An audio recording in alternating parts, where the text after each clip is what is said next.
Amém. Amém. Vamos abrir as nossas Bíblias no livro de Amós, capítulo de número 5. Vamos retomar o estudo no livro de Amós. Na última quarta-feira, nós não estávamos aqui. O irmão Júnior trouxe a mensagem. Glória a Deus pela vida do irmão Carlos Alberto Júnior. Mas na quarta-feira atrasada, nós começamos o capítulo 5, vendo o clamor que Amós levanta, o choro que Amós levanta, o lamento que Amós levanta pela anunciada destruição de Israel, especificamente ali de Samaria, no Reino do Norte. Agora, nós vamos ver o chamado de Amós na continuidade desse clamor. Então, o capítulo 5, a gente fez o 1, 2 e 3, agora nós vamos fazer o 4, 5 e 6. 4, 5 e 6. Amós, capítulo de número 5, versículos 4, 5 e 6. O tema da nossa mensagem é: busque a Deus e viva. Busque a Deus e viva. O texto diz assim: assim diz o Senhor à nação de Israel: busquem-me e terão vida. Não busquem Betel, não vão a Gilgal, não façam peregrinação a Berseba, pois Gilgal certamente irá ao exílio, Betel será reduzida a nada. Busquem ao Senhor e terão vida. Do contrário, ele romperá como um fogo entre os descendentes de José e devastará a cidade de Betel, e não haverá ninguém ali para apagá-lo. Amém? Vamos orar mais uma vez. Senhor nosso Deus, diante da tua palavra, Deus, nós te agradecemos. Agradecemos a Deus por ela entendermos e compreendermos o quanto ela é poderosa, o quanto ela é santa e transformadora para todos nós. Que possamos, ó Deus, compreender o que ela deseja falar aos nossos corações, ó Deus, na noite de hoje. É a nossa oração no nome de Jesus. Amém. Busca a Deus e viva.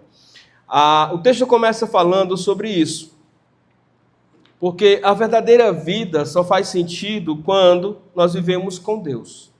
A verdadeira vida não está presa em lugares, a verdadeira vida não está simplificada em rituais, a verdadeira vida não é encontrada nem mesmo na religiosidade. Amós é levantado por Deus a criticar 3 lugares extremamente importantes para o povo de Deus ao longo da história do Antigo Testamento. Ele fala de Betel, ele fala de Gilgal e ele fala de Berseba. Se a gente for lembrar rapidamente, Betel é aquele lugar para onde Jacó vai, ou chega meio que sem saber, quando ele está fugindo de Esaú por conta da ameaça do seu irmão de matá-lo. E lá ele se deita, usa uma pedra como travesseiro, sonha com uma escada que vai da terra aos céus, dos céus à terra, anjos subindo e descendo, e uma comunicação direta com o Senhor.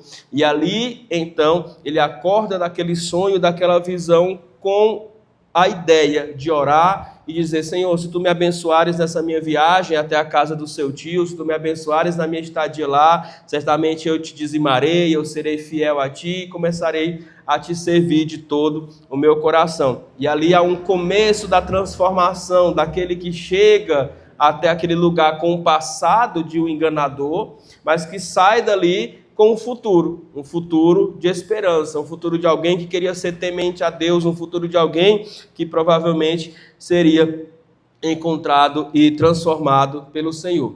Há um segundo momento em que Jacó passa de novo por Betel, e ele vai chamar aquele lugar de casa de Deus, esse é o significado de Betel, e ele vai então lutar com aquele anjo.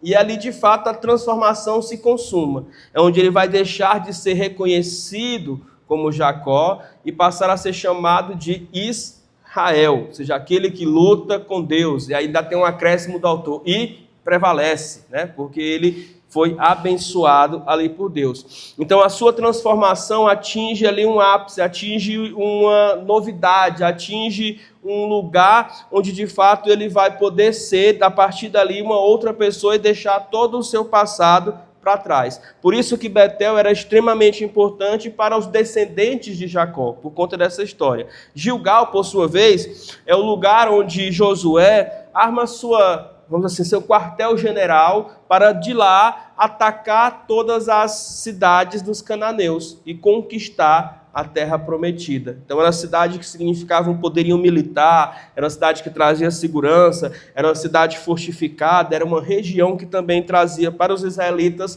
um bom presságio. E Berseba era o lugar onde Abraão e Isaac peregrinaram pelo deserto e encontraram canto, encontraram pastagem, cavaram poços que deram água e ali prosperaram e trazia consigo esse significado. Mas o que Deus está nos dizendo hoje por meio de Amós não importa os lugares onde você já teve experiência com Deus. O que importa é o Deus com o qual você tem experiência. Porque não é Betel, não é Gilgal e nem Berseba que tem poder para mudar ninguém. É Deus que tem poder para transformar os corações. Amém? Então a gente precisa entender que mais do que experiências em lugares e tradições e vida religiosa, a gente precisa ter experiência com Deus, ter vivência com Deus, ler a palavra de Deus, orar a esse Deus, obedecer a esse Deus em qualquer lugar que a gente esteja. A fé não é sobre um mosaico, ou seja, um lugar onde a gente entende que é sagrado. Não, a fé é sobre o sagrado, o próprio Deus habitando dentro de nós. Afinal de contas, somos santuário do Espírito Santo de Deus, morada de Deus, casa de Deus. E aí a gente precisa abandonar esperanças vãs, precisa abandonar pensamentos terrenos, precisa abandonar lugares que um dia, no passado, foram lugares de bênção e que a gente acha que só vai ser abençoado se voltar para lá. Não é assim. Nós somos abençoados por Deus e nós somos abençoados hoje, fomos abençoados ontem e seremos abençoados amanhã, porque esse Deus que nos abençoa, Ele é também eterno. Então essa é a primeira lição que a gente precisa entender, abandonar essa ideia de viver uma religiosidade, de ficar se lembrando de um passado que não volta mais, de ficar preso a pessoas ou a lugares, achando que é só ali que reside a bênção do Senhor. A bênção do Senhor reside aonde o Senhor está, aonde o Senhor está é abençoado. E se o Senhor está no meu coração, se o Senhor está aqui agora, eu creio que Ele está de todo o coração, nós somos, por isso, abençoados. Então, olhando para o texto, é por isso que Amós, depois de dizer, olha, não vão a Betel, não desçam para o Gilgal, não vão para Berseba, porque Deus, Ele não vai estar ali por conta do lugar abençoando vocês. Ele vai abençoar vocês porque Ele é Deus. Percebam como as coisas mudam, o tempo passa, mas as nossas preocupações continuam as mesmas. Muito e muito tempo depois, Jesus está junto a um poço, conhecido como Poço de Jacó, encontrando-se com uma mulher, e uma mulher reflete uma das mesmas perguntas ou questionamentos aqui dos israelitas do tempo de Amós. Ela, sendo samaritana, vai perguntar para Jesus, de forma sincera, Jesus, qual é o lugar mais sagrado para a gente buscar Deus? É no Monte Gerizim, como dizem os samaritanos, ou é no templo em Jerusalém? Como se esses lugares pudessem conter toda a presença de Deus e dali fluir a bênção de Deus para as nossas vidas. Mas o que o Senhor diz? O Senhor abre os olhos dela para um novo tempo, para um novo momento, para uma nova aliança e para uma nova forma de falar e relacionar-se com Deus.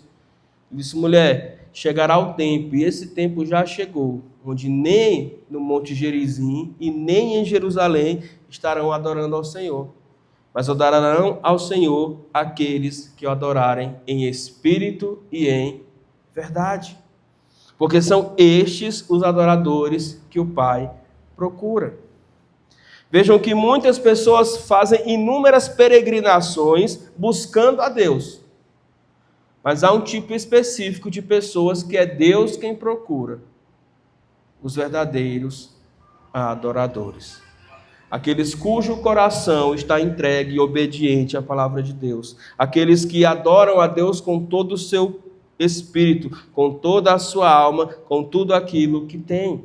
Esses o Senhor procura e esses o Senhor abençoa. É por isso que o texto vai continuar dizendo, busquem ao Senhor e terão vida. Vai ser dito isso no versículo de número 4, Amós 5,4, e vai ser dito isso também no versículo de número 6. Amós não poderia ser mais direto, não poderia ser mais claro. Ele diz, olha, busquem o Senhor e terão vida. Ele é claro, ele é direto, ele diz, a vida só é encontrada quando buscamos a Deus. Por quê, irmãos? Porque fora da comunhão com Deus não existe vida.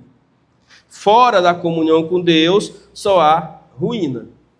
Fora da comunhão com Deus só há perdição. Fora da comunhão com Deus, infelizmente, só há destruição e morte. Porque fora da comunhão com Deus estão todos aqueles que ainda não vivem segundo a vontade de Deus, mas segundo a sua própria vontade, seguindo o curso do seu pecado. E a gente sabe que o salário do pecado é a morte. Mas o dom de Deus, o presente de Deus para a humanidade, para aqueles que vivem buscando o Senhor, é a vida e a vida eterna. Então a gente precisa compreender que esse convite de Amós, ele não é só para os israelitas do seu tempo, mas ele é para a humanidade de todos os tempos. Busquem ao Senhor e vivam. Só há vida quando buscamos ao Senhor. É um convite à conversão, é um convite à presença de Deus, é um convite à vida abundante. E a gente precisa compreender isso. Um terceiro ponto aqui é que nós precisamos corrigir nossas práticas, nossas crenças. A nossa fé, irmãos, ela precisa ser cristocêntrica. Como? Ela precisa ter Jesus Cristo no centro. Sabe, as promessas que Deus faz à nação de Israel, ao povo de Deus, à igreja do Senhor, elas não estão restritas a Betel, a Gilgal, a Berseba ou a qualquer lugar. As bênçãos que o Senhor tem para nós precisam ser interpretadas por meio da fé em Jesus Cristo, porque é por meio de Cristo que nós somos extremamente abençoados. Uma das bênçãos a nossa irmã dirigente leu enquanto estava aqui na devocional do culto. Pois, sendo justificados, com Deus, justificados por Cristo, tende paz com Deus. Romanos, capítulo de número 5, versículo de número 1. Olhar para o nosso coração e ver quão injusto nós somos. Olhar para o nosso coração bem sinceramente e ver o quanto distante de uma vida perfeita nós estamos. Mas saber que quando Deus olha para nós, Ele não considera essas injustiças nem essas imperfeições. Ele considera a nossa fé em Cristo para fazer com que nós, diante dEle, sejamos apresentados de forma irrepreensível e justa, para termos paz com Deus. Para não precisarmos mais fugir de Deus, para não precisarmos mais viver com medo de Deus, para não precisarmos mais viver longe de Deus, pelo contrário, sermos aceitos, sermos abraçados, sermos cuidados, podermos fechar os olhos ou de olhos abertos, orarmos chamando Deus de Pai e agradecendo a Ele por esse cuidado. Essa é uma grande e maravilhosa bênção que Cristo traz para nós de forma atemporal, independentemente do lugar onde a gente esteja. Seja Betel, seja Gilgal, seja Berseba, seja Balsa, seja qualquer outro lugar. Porque essa bênção é dada por meio de Cristo. Precisamos entender também que a vida com Deus, irmãos, é uma vida de comunhão. É uma vida de busca, é uma vida de andar junto, de andar perto. A fé, ela não é para ser vivida de forma aparente. Ela não é para ser vivida como se fosse um acessório. Não, a fé precisa ser o tipo de roupa que me veste todo dia, que me reveste todos os dias, que me aquece no frio, que me protege do calor e que nunca me abandona. Então a fé é muito além de religião, ela é uma experiência diária com Deus. E precisamos renovar a nossa fé nisso, porque vida, porque bênção, porque comunhão são coisas que dependem da nossa escolha. Nós temos a decisão nas nossas mãos de caminharmos com Deus. Porque jamais Deus vai nos forçar a caminhar com Ele. Jamais Deus vai nos amarrar pelo braço, puxar, como diz o pai nordestino, pelo beiço e nos arrastar para os caminhos dele. Quando Moisés, já no fim da sua vida, reúne o povo, ali próximo dos limites daquilo que era a terra prometida, ele dá 2 caminhos àquele povo. O caminho da desobediência e as suas consequências trágicas, e o caminho da obediência e as suas bênçãos maravilhosas.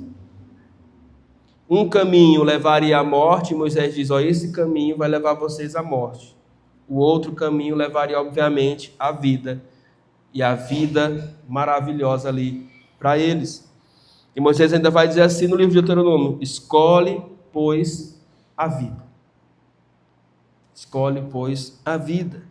Vida, bênção e comunhão dependem da escolha contínua de amarmos a Deus todos os dias sobre todas as coisas. Todos os dias nós somos tentados a amar as coisas sobre Deus. Mas precisamos fazer justamente o contrário. Amar a Deus sobre todas as coisas. Amar a Deus sobre todas as coisas. Assim diz o Senhor à nação de Israel, busquem-me e terão vida.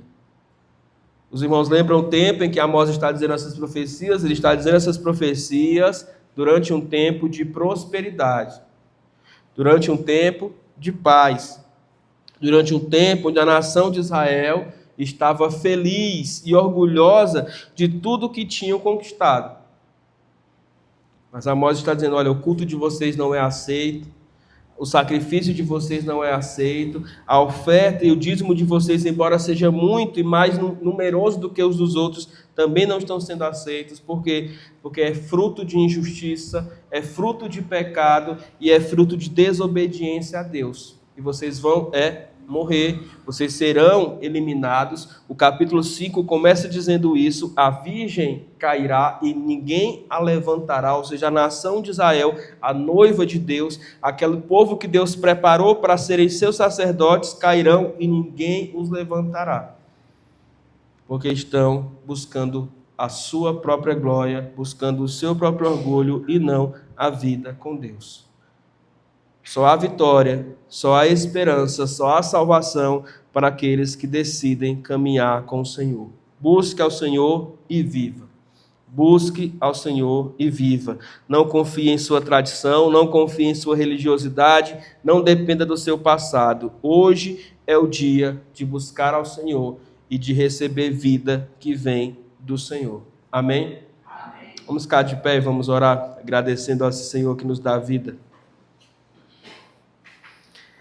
Oremos. Senhor nosso Deus, Pai, muito obrigado a Deus por podermos falar com o Senhor assim, te chamando, ó Deus, de Pai. Muito obrigado por usar, ó Deus, escritos de milhares de anos atrás, ó Deus, para falar aos nossos corações de uma forma tão atual. Não nos deixe, ó Deus, ficar perdido em meio às muitas coisas que este mundo tenta colocar no nosso coração e na nossa mente, para que nos esqueçamos de Ti. Que possamos Te buscar, ó Deus, e receber daquilo que o Senhor tem para nós. O Senhor tem vida, e vida abundante para cada um de nós.